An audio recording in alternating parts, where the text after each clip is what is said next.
What's going on, everybody, and welcome back to another video. Today is the second to last Mario Party board ranking. Today, we are going to be ranking the Mario Party Island Tour boards. I had to play all the boards to make this video. I couldn't play one of the boards, which is the Shy Guy board, which is mostly, you need multiplayer to play that board. I did look up some footage to make sure I know what I was doing, and yeah. So we're just going to rank all the boards in Mario Party Island Tour. Y'all know me, I'm not the biggest fan of this game. There is no Donkey Kong anywhere in this game. That's why it sucks. So yeah, we're just going to go ahead and rank all the boards in Island Tour. Without further ado, let's go.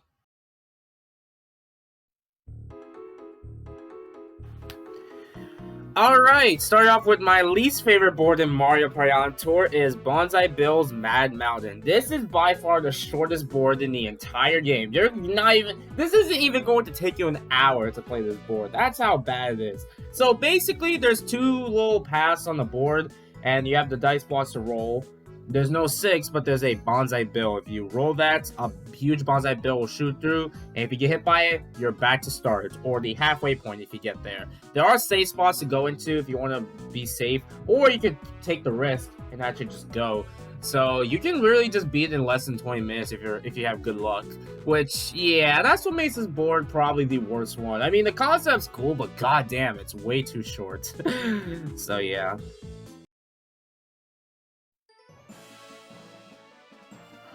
Alright, coming at number 6 is Rocket Road.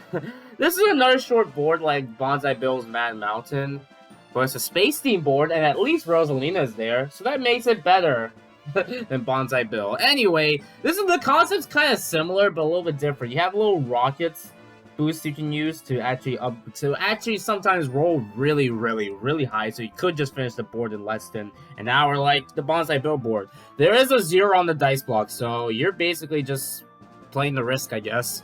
So yeah, it is another luck base. I mean, all boards are luck based, but I feel like these two, this and Bonsai Bills, are like, you have to be real lucky compared to the other boards. So yeah, slightly better than Bonsai Bills, but not by much. At least Rosalina's there, so that's the highlight.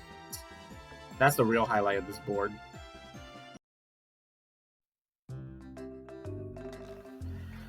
Alright, next up at number 5, Starcross Skyway. People who love Mario Party 9 might like this board, honestly. As for me, I'm kind of just in the middle, but it's a nice board. I don't call it I don't know. I'm not a fan of any of these boards, but this one's kind of nice, honestly.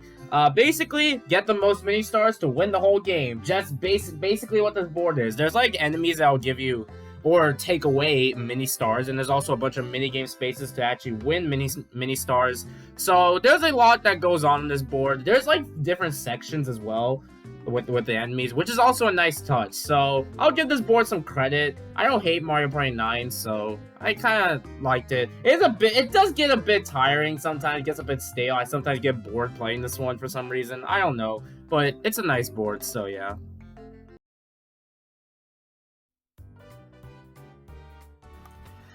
Alright, this is a board I had to look up online because I never played this board ever in Mario Party Island Tour. Shy Guys Shuffle City. This is basically, you have a bunch of cards in your hand. Well, you need multiplayer to play this board, by the way. You have a bunch of cards in your hand. You use them to actually move ahead. One person has the Bowser card, and after a few turns, if you still have the Bowser card, it's not looking good for you. There's also times you will be shuffling cards to take from other players. There's definitely sessions like that. So if you are in the multiplayer session, you can definitely have some highlights on the board. So I definitely can appreciate this one for sure. From what I've seen, it would have been a nice board, but it is a bit. You don't really play that many minigames, so it does get a bit boring sometimes. So yeah, I'll give it a little credit.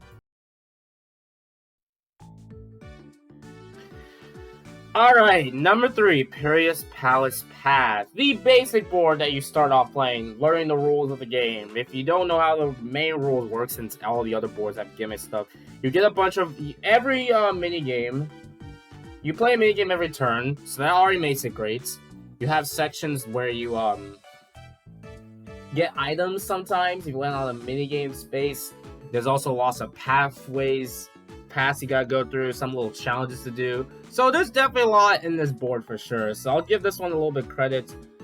Even the basic board will be this up high on the list. Then again, I put Toad Road as my favorite, so yeah. Next up, we got number 2. It's Kamek's Carpet Ride. The concept is similar to Shy Guy's board, but I kind of prefer this one, even as someone who didn't play it, maybe. But yeah, the concept's similar. You get 3 cards in your hand, you use them to move ahead. Oh, excuse me.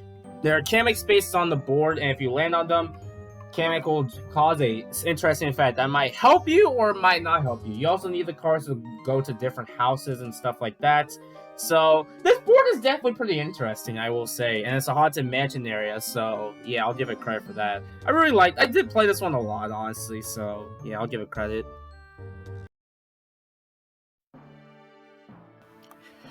And for the number 1 spot, this Bowser board. I have a Bowser board at number 1. Holy crap. Bowser says it all. If you're in the lead, you lose somewhat. Basically, you need to stay far behind Bowser to win this board. So basically the same rules, but in reverse. So this one makes this board really, really, really interesting. I did play this a lot. I got a lot of challenges you gotta be aware of.